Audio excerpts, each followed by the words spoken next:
Start करते हैं ethical hacking इन हिंदी का पार्ट 4।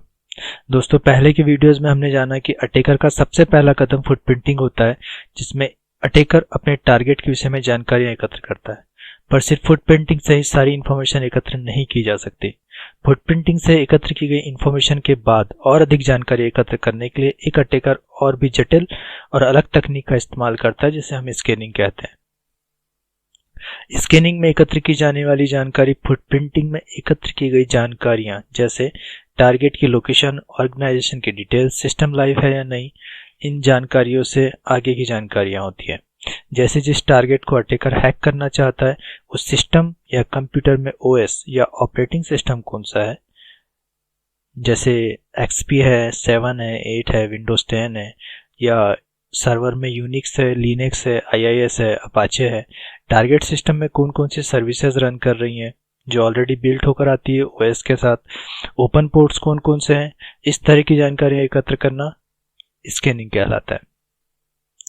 दोस्तों, अगर एक सिंपल और कंप्लीट डेफिनेशन स्कैनिंग को देना हो तो वो सिर्फ इतनी है कि what is running on the target system.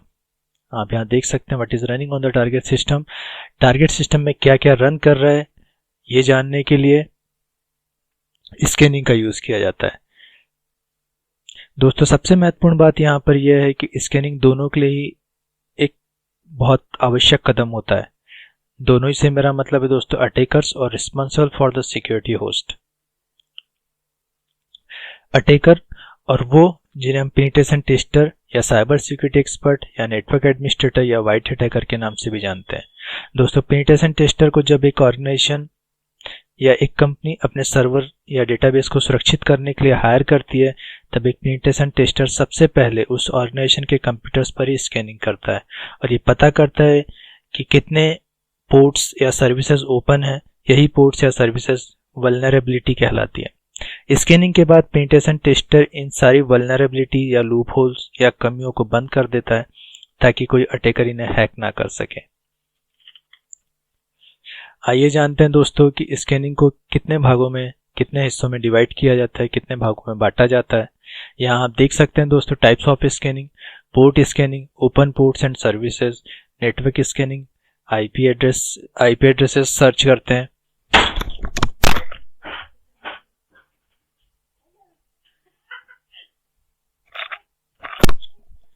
Network scanning में आईपी एड्रेसेस सर्च करते हैं। वल्नरेबिलिटी स्कैनिंग में हम ये देखते हैं कि हमारे टारगेट ओएस में या टारगेट सर्वर में वीकनेसेस कौन कौन सी हैं। आइए इन्हें खुलकर समझते हैं।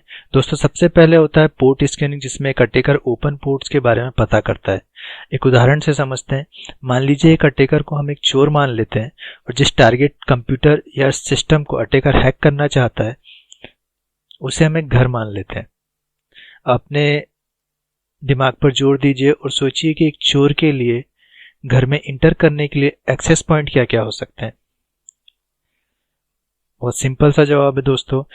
एक घर में इंटर करने के लिए डोर्स, विंडोज और वेंटिलेटर्स।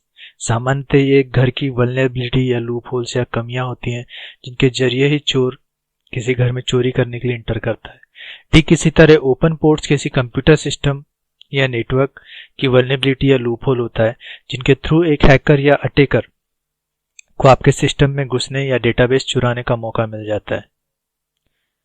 पोर्ट्स और सर्विस की टेक्निकल डेफिनेशन को हम आगे विस्तार पूर्वक समझेंगे। आइए अभी देखते हैं नेटवर्क स्कैनिंग क्या होती है। नेटवर्क स्कैनिंग में भी एक अटैकर पूरे नेटवर्क में आईपी एड्रेसेस, लाइव होस्ट और सिस्टम आर्किटेक्चर के बारे में पूरी जानकारी प्राप्त करता है। वल्नरेबिलिटी स्कैनिंग हैकिंग वर्ल्ड में सबसे ज्यादा मायने रखती है। ये इतना मायने क्यों रखती है, आइए इसे थोड़ा सा खुलकर समझते हैं। दोस्तों, यदि अटैकर टारगेट सिस्टम में यूज होने वाले सॉफ्टवेयर और उसका कौन सा वर्जन यूज हो रहा है ये जान लेता है तो उस सॉफ्टवेयर की पूरी जानकारी प्राप्त करता है और उसमें वल्नरेबिलिटी या लूप होल ढूंढता है। और अगर अटैकर को वल्नरेबिलिटी मिल जाती है तो उसका यूज वो सर्वर पर अपना पूरा कंट्रोल जमाने के लिए करता है। पूरे सर्वर पर अपना अपने हिसाब से चलाने की कोशिश करता है उस लूप होल के थ्रू। अगर उसे कोई वल्नरेबिलिटी नहीं मिलती है तो कोई दूसरा ओपन पोर्ट और कोई दूसरी सर्विस में वल्नरेबिलिटी ढूंढना शुरू कर देता है। अगर वहां नहीं मिलता है तो फिर उसके बाद तीसरा, उसके बाद चौथा, इसी तरह ट्राई करता रहता है।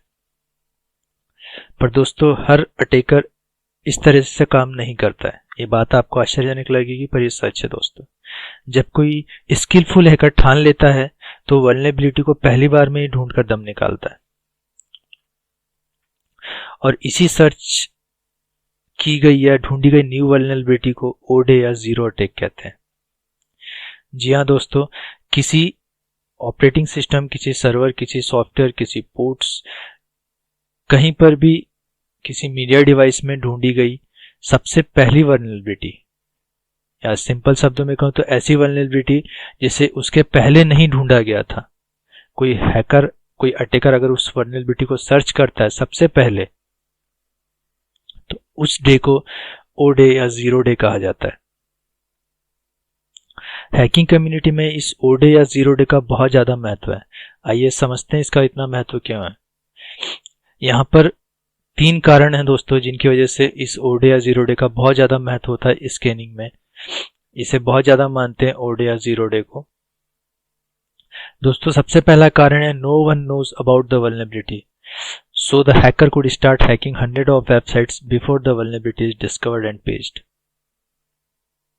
दोस्तों जब कोई अटैकर ऐसी वल्नरेबिलिटी ढूंढ लेता है जिसे इसके पहले नहीं ढूंढा गया था, वो सबसे पहला हैकर होता है जिसने इस वल्नरेबिलिटी को ढूंढा है, तो वो उस वल्नरेबिलिटी के थ्रू जिस वेबसाइट में वो वल्नरेबिलिटी होती है उस thousand of hundreds of websites को हैक करता है जब तक वो सर्वर मैन्युफैक्चरर या सॉफ्टवेयर मैन्युफैक्चरर उस वल्नरेबिलिटी या उस लूप होल को भर नहीं देते हैं या दूर नहीं कर देते हैं।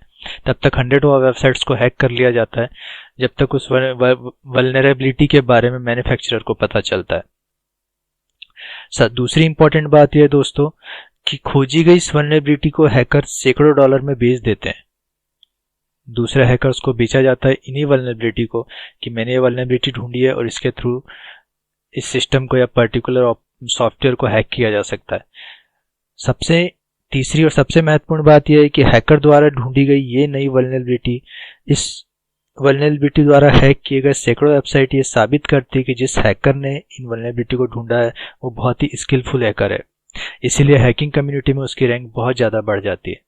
दोस्तों इसी तरह के वल्नरेबिलिटी के 2 उदाहरण यहाँ पर लिखे हैं। डिनाइल ऑफ सर्विस जिसे आप डॉस अटैक के नाम से जानते हैं, दूसरा होता है बफर ओवरफ्लो या BOF जिसे हम वेबसाइट्स को हैक करते हैं। ये वो वल्नरेबिलिटी है जो ओ डे या जीरो डे में मशहूर है। दोस्तों मैंने कहा था कि हम पोर्ट और सर्विसेज की टेक्निकल डेफिनेशन को आगे देखेंगे, तो आइए जानते हैं पोर्ट क्या होता है। दोस्तों port a logical connection that allow data to be sent from an application to another application to another directly. एक कंप्यूटर जब दूसरे कंप्यूटर से डायरेक्टली कनेक्टेड होता है, कोई भी मीडिया डिवाइस जब एक कंप्यूटर से दूसरे कंप्यूटर में कनेक्ट होती है, तो उन सारी सर्विसेज के लिए जो हम यूज करते हैं वो पोर्ट्स कहलाते हैं। दोस्तों अब तक 65,536 पोर्ट्स अवेलेबल हैं, जिनमें से 1024 पोर्ट्स बहुत वेल नोन पोर्ट्स हैं जो हमेशा यूज होते हैं। जैसे मेल करने के लिए आप SMTP, POP3, वेबसाइट्स वगैरह यूज करने के लिए HTTP वगैरह पोर्ट्स का यूज करते हैं। ये वही पोर्ट्स हैं दोस्तों जो ओपन मिलने पर जिनके थ्रू हैकर सिस्टम्स और सर्वर्स को हैक करते हैं। सर्विसेज क्या होती है दोस्तों? Services a process requiring no user interaction that runs on a computer and facilitate the functioning of a computer, operating system and associated application. दोस्तों वो सर्विसेज जो आपके OS में ऑलरेडी बिल्ड होकर आती हैं,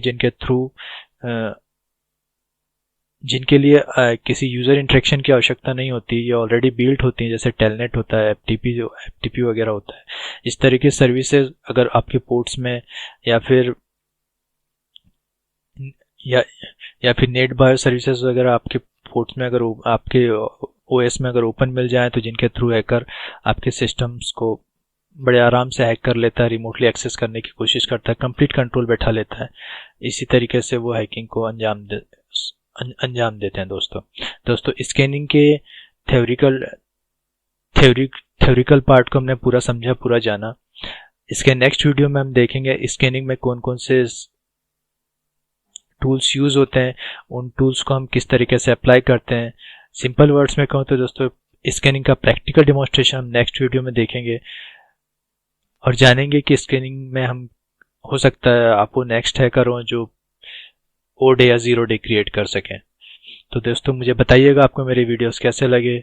देखते रहिए, सीखते रहिए ethical hacking in Hindi. Thank you.